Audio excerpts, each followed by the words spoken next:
나는 결혼을 사랑보다는 안정이라고 믿었다. 29살 서울에서 직장 다닌 지 5년 차. 집에서 나와 자취하며 버텨온 나에게 결혼은 도망이자 정착이었다. 그 사람은 회사 선배였다. 묵직하고 조용한 사람. 지나치게 감정을 드러내는 법도 쓸데없는 농담을 던지는 법도 없었다. 하지만 야근하고 돌아온 날 엘리베이터 안에서 김대리, 오늘 힘들었죠? 하고 건넨 그 말 한마디에 마음이 갔다. 그의 말은 적었지만 책임감 있는 태도와 눈빛은 깊었다. 결혼하면 저런 사람하고 살아야겠구나. 나는 그를 선택했고 그도 나를 받아줬다. 문제는 결혼을 둘만의 선택이라 착각한 나의 어리석음이었다. 결혼을 발표하자마자 시어머니가 말했다. 우리 애가 외동이라 엄마 혼자 두고 분가하는 건 아직 아니지. 그때 남편은 내 손을 잡고 말했다. 잠깐만 같이 살자. 나도 너 불편한 거 알지만 돈 좀 모으고 전세 나가자. 나는 망설였지만 결국 수긍했다. 부모님은 구미에 계시고 내가 몸을 기대고 쉬어갈 집은 없었다. 그가 말한 잠깐은 분명 몇 달일 거라고 믿었다. 결혼식은 소박하게 올렸다. 신혼여행에서 돌아오자마자 나는 서울 양천구 신월동 27평짜리 복도식 아파트로 들어갔다. 그 집은 이미 오래된 가구들과 익숙한 기척으로 가득했다. 소파는 해져 있었고 냉장고 위엔 각종 약봉지와 약탕기가 뒤섞여 있었다. 그곳은 새로운 시작이 아니라 기존의 연장선이었다. 시어머니는 그날부터 나를 딸처럼 생각한다고 했다. 나연아, 우리 엄마 딸이지. 뭐 먹고 싶어? 나는 낯선 그 애정 표현에 어색했지만 웃으며 대답했다. 김치찌개 좋아해요, 이 어머니.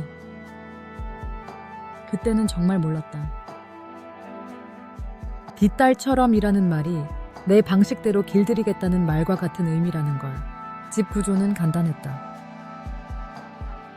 거실을 중심으로 좌우에 방이 하나씩. 시어머니가 작은 방, 우리가 큰 방. 주방은 식탁 하나 놓으면 지나갈 자리가 빠듯했고 욕실은 하나뿐이었다. 출근 준비 시간은 전쟁이었다. 첫 달은 그래도 견딜만 했다.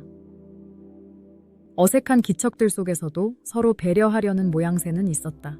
퇴근하고 돌아오면 시어머니는 반찬을 차려놓았고 나는 어머니, 이거 너무 맛있어요 라며 말끝마다 예의를 담았다. 문제는 내가 나의 생활을 갖기 시작하면서였다. 친구 결혼식에 가기 위해 드레스를 입고 나오자 시어머니가 물었다. 어디 가는데 이렇게 차려입었니? 나는 친구 결혼식이요 라고 했고 그분은 대꾸 없이 방에 들어가 문을 닫았다. 그날 저녁 밥상에 김치가 없었다. 그리고 말 한마디 없었다. 그 순간 처음 느꼈다. 이 집에선 내가 일방적으로 읽고 추측하고 맞춰야 한다는 걸. 나는 남편에게 조심스레 말했다.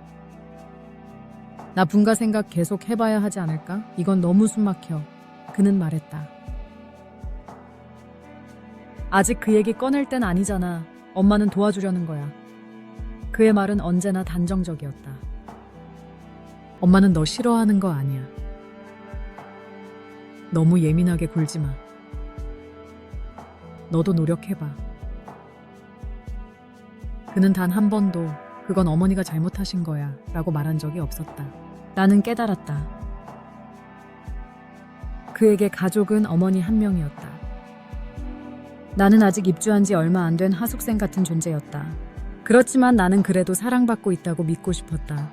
언젠가는 변하겠지. 언젠가는 분가하겠지. 언젠가는 우리 둘만의 집을 갖겠지. 그 언젠가는 영원히 오지 않았고 나는 조금씩 무너져 내리기 시작했다. 결혼 후 6개월이 지나면서 나는 무언가 이상한 패턴을 느끼기 시작했다. 시어머니와의 관계는 겉으로는 평온했다. 다만 그 평온은 일방적 침묵 위에 세워진 거였다. 말투는 여전히 부드러웠고 상냥하게 나를 부르셨지만 그 속엔 늘 가르침이 담겨 있었다. 나연아, 고사리 삶을 그렇게 하면 즐겨. 다시 해봐. 김치국에 들깨가루를 넣으면 맛이 더 좋아. 서울 사람은 잘 몰라. 그 모든 말은 조언처럼 들리지만 내가 틀렸다는 선언이었다. 나는 처음엔 진심으로 배우려 했다. 네, 어머니, 그런 비법이 있네요 하며 웃으며 넘겼지만 반복되니 점점 숨이 막혔다. 시어머니는 늘 부엌 한가운데 서 계셨다. 주방은 내가 들어갈 공간이 아니었다. 설거지를 하면 다시 하셨고 반찬을 꺼내면 다시 담으셨다. 어휴, 간이 안 맞으면 안 먹는다 우리 아들은. 그 말에 남편은 아무 말이 없었다. 젓가락만 덜컥덜컥 소리내며 밥을 먹을 뿐이었다. 일요일 점심 내가 잡채를 해본 적이 있다. 인터넷에서 본 레시피대로 정성껏 만들었는데 시어머니는 한 입 드시곤 물컵을 드셨다. 아휴, 단맛이 너무 강해. 입맛이 버려져서 그래. 그날 저녁 남편에게 말했다. 당신 엄마 내 요리 다 무시해. 하루 종일 만들었는데 한마디가 그거야. 남편은 쳐다보지도 않고 대답했다. 잡채는 원래 엄마가 하시는 게 입에 맞아서 그래. 너도 알잖아. 나는 그 순간 나는 이 집에서 아무것도 만들 수 없다는 걸 깨달았다. 주방은 어머니의 공간. 거실은 어머니의 TV. 식탁은 어머니의 기준. 욕실에는 시어머니의 고무장갑이 걸려 있었다. 나는 점점 자취방보다 못한 집에서 살고 있었다. 특히 명절. 설 전날부터 내가 맡은 일은 마트 장보기, 다듬기. 시어머니는 말끝마다 이렇게 말했다. 내가 며느리 때는 잠도 안 자고 했어. 요즘 애들은 고생을 안 해봐서 그래.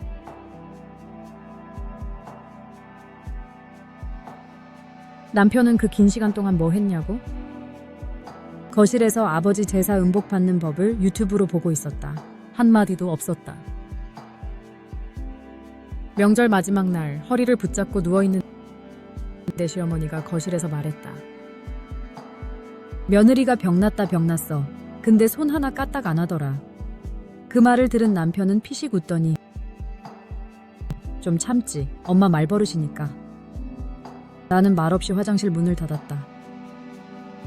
그리고 안에서 눈물을 삼켰다. 정말로 이 집 부엌엔 두 여자, 거실엔 한 남자, 침묵만 흐르고 있었다. 결혼 3년 차. 나는 점점 말을 줄이게 됐다. 이 집에서 말을 하면 상처가 됐고 침묵은 무시로 해석됐다. 그래도 그게 차라리 마음이 편했다. 출근은 구원 같은 시간이었다. 오전 7시 50분. 불이 나게 옷 입고 나가면서 속으로 생각했다. 오늘도 무사히 탈출. 회사에선 아무렇지도 않게 잘 지냈다. 웃었고 후배들 고민도 들어주었고 회식도 성실하게 참여했다. 하지만 저녁 9시가 가까워지면 속이 답답해졌다. 오늘은 또 어떤 말이 날 기다리고 있을까? 어느 날 야근 후 집에 들어오는데 시어머니가 입구에서 기다리고 있었다. 오늘도 늦었네. 마흔 전에 애는 가질 거니? 나는 무표정하게 신발을 벗었다. 어머니, 저도 일합니다. 일하고 온 사람에게 이러시면. 그 말이 끝나기도 전에 시어머니가 소리를 질렀다. 나 땐 애 낳고도 일했어. 그런 말 할 자격 없어. 나는 거기서 무너졌다. 그 자리에서 울고 싶었지만 참았다. 방에 들어가 문을 잠그고 남편에게 메시지를 보냈다. 나연, 오늘 엄마 너무 심했어.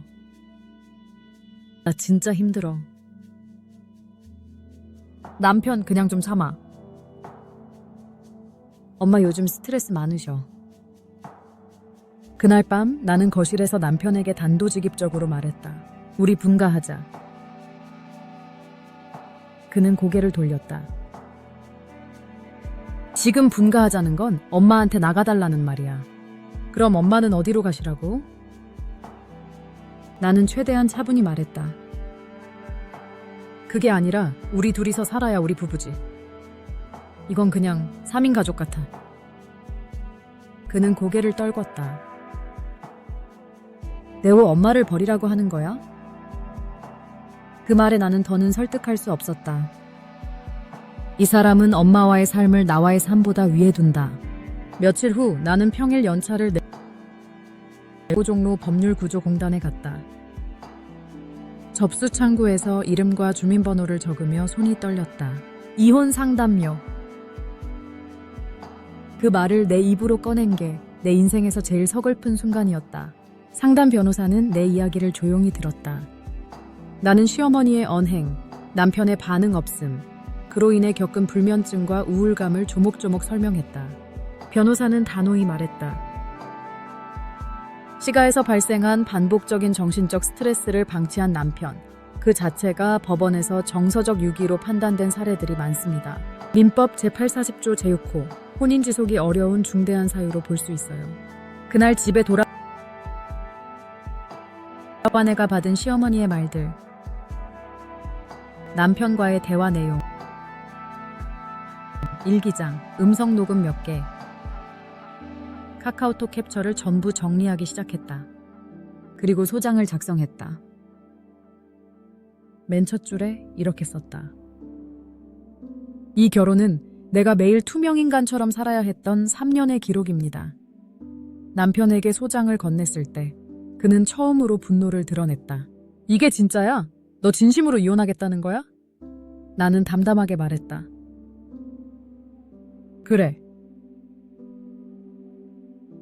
나 여기서 더 살면 사람이 아니야. 나도 나 스스로를 지켜야겠어. 그는 한동안 아무 말도 없었다. 하지만 한참 후 내게 한마디를 던졌다. 내가 그렇게까지 나쁜 남편이었나? 나는 조용히 고개를 끄덕였다. 나쁜 남편이 아니라 없는 남편이었어. 이혼 조정은 2번 만에 결렬됐다. 남편은 처음 조정기일에 나왔지만 서로 노력해보자는 말만 반복했다. 나는 조용히 말했다. 노력이라는 건 함께하는 사람이 하는 거예요. 나 혼자 한 건 인내였고 희생이었어요. 그는 내 말을 이해하지 못했다. 그리고 결국 정식 소송으로 넘어갔다. 법원에서 나는 정서적 유기에 관한 판례를 인용하며 시어머니의 언행 기록과 남편의 침묵, 그로 인한 정신적 고통에 대해 진술했다. 증거는 이미 충분했다. 육성 녹음, 카카오톡, 내가 남편에게 보낸 장문의 설득 메시지들. 판사는 마지막으로 나에게 물었다. 혼인을 계속할 수 없다고 판단하는 가장 결정적인 이유는 무엇입니까? 나는 울지 않으려 애쓰며 말했다. 남편이 엄마 편을 들어서가 아닙니다. 아무 편도 들어주지 않았기 때문이에요. 그게 제게는 외면이었습니다. 그 말 이후 재판은 길지 않았다. 이혼은 인용되었고 위자료는 1,000만 원, 분가하지 못한 기간에 대한 정당한 생활 보전비로 인정되었다. 이혼 후 첫날 친정으로 돌아갔다. 가방 하나 들고 집 문을 열었을 때 엄마는 묻지 않았다. 밥 먹었니? 그 한마디에 눈물이 터졌다. 도망치듯 나온 결혼 생활이었지만 그래도 나는 아직 누구의 딸이었고 내 편은 여기에 있었다. 3개월 후 서울 은평구 작은 오피스텔에서 새 삶을 시작했다. 그곳은 12평짜리 원룸. 벽지가 낡았고 냉장고는 작았다. 하지만 모든 물건을 내가 정했다. 소파의 위치, 커튼 색깔, 주방 수세미까지. 혼자 먹는 밥도 혼자 듣는 음악도 너무 좋았다. 무엇보다 누구도 내 행동을 지도하지 않았다. 이건 이렇게 해야 해. 그건 엄마한테 물어보고 그런 말이 없었다. 이혼 후 1년째 남편에게서 메시지가 왔다. 남편, 네가 그렇게까지 힘든 줄 몰랐다. 그냥 네가 내 옆에 있을 거라고만 생각했어. 나는 답장하지 않았다. 그가 내 옆에 있었던 적은 단 한 번도 없었다. 지금 나는 40을 앞두고 있다. 작지만 안정적인 수입이 있고 가끔은 주말마다 혼자 여행을 떠난다. 나를 며느리도 아내도 아닌 사람 김나연으로 봐주는 사람들과 어울리며 늦게라도 내 삶을 배우는 중이다. 이혼은 실패가 아니었다. 나를 되찾는 과정이었다. 그리고 나는 이제 안다. 가족이란 내 편이 되어주는 존재라는 걸. 그 사람이 누구든 어떤 관계든. 그는 엄마 편도 내 편도 아니었다. 그래서 나는 내가 내 편이 되기로 했다.